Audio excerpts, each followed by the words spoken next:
皆さんこんにちは。先ほど改めまして先ほどご挨拶いたしましたてんちゃんと申します。本日私がご紹介したいのはこのじゃりんこ知恵です。昭和の、大阪の下町で小学校5年生のちえちゃんが家業であるホルモン焼き屋で放課後ホルモンを焼いて、そして酔いどれの酔っ払いのおっちゃんたちをうまいことさばいて、お店を切り盛りしてとってもよく働くちえちゃんの物語です。なんでこのちえちゃんがよう働くかっていうと、お父ちゃんの鉄が働かへんからです。無職無収入、そして博打喧嘩、それしかない男です。37にもだけですよ。子供を働かせて昭和だから許せる、そんなことない。児童虐待やし、何やろ犯罪ですよね。でもそれちょっと置いといて、今日はそのじゃりんこ知恵のちえちゃんじゃなくて、そのろくでもない鉄に焦点を当てて、ご紹介したいと思います。こんな鉄なんですけども、輝く時があります。それはヤクザをボコボコにする時だけです。すごく強いんですよ。何の武器も持たないで、グーだけで、ヤクザの一家をボコボコにして壊滅にしてしまうぐらい強いです。そんな鉄が住んでいる町なんですけれども、ヤクザって言っていいですか、ヤクザさんが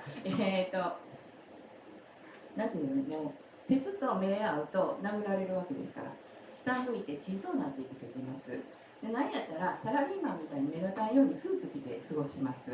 で、思うんですよね、俺なんでヤクザになったんやろって。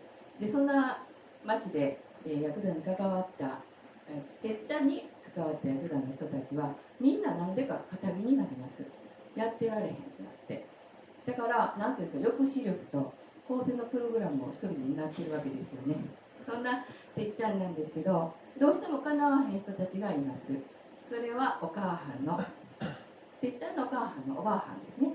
それからてっちゃんの恩師花井先生です。小学校の時の恩師です。この2人にはどうしても勝てません。おじいちゃんとおばあちゃん。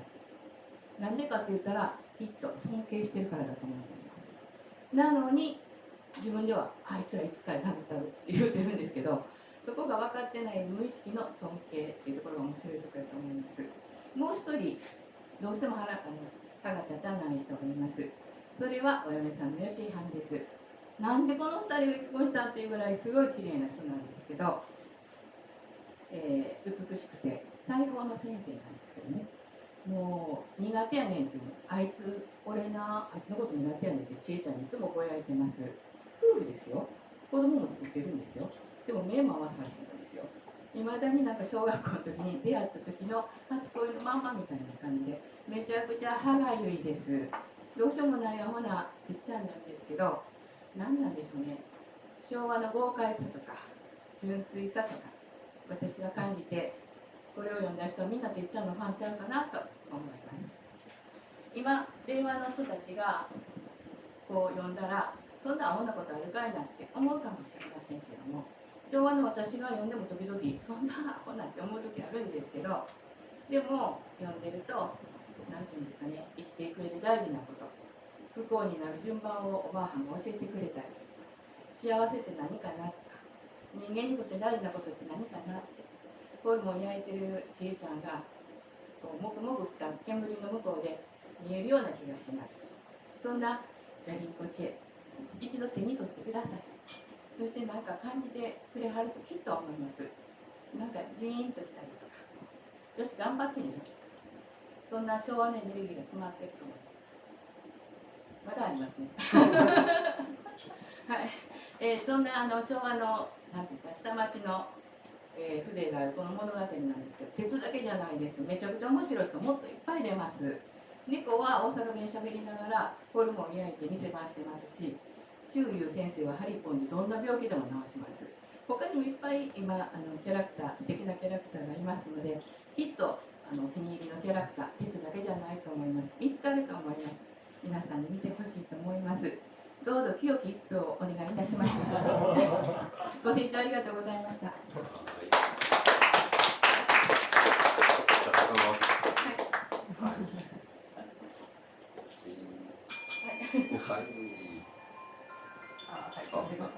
ます。ありがとうございます。さあ、てんちゃん、じゃあ表紙を持ってちょっとポーズしてもらいつつ、皆さんから、ご質問ございますでしょうか。よいしょ。じゃあ、リンコ知恵、私が読んだことあるんですけど、結構忘れてること多いなと思って話聞いてました。ちえちゃんの推しポイントっていうのはないんですかね。ちえちゃんですか。ちえちゃんもみんなね、なんてまず大人。まず大人。てっちゃんにお小遣い与えるタイミングとかを考えながら手のひらで転がしております。よっさん持たしたらバクチに行くし、持たせへんかったら悪いことするし、その辺のことをよう分かってはるなと私は思っております。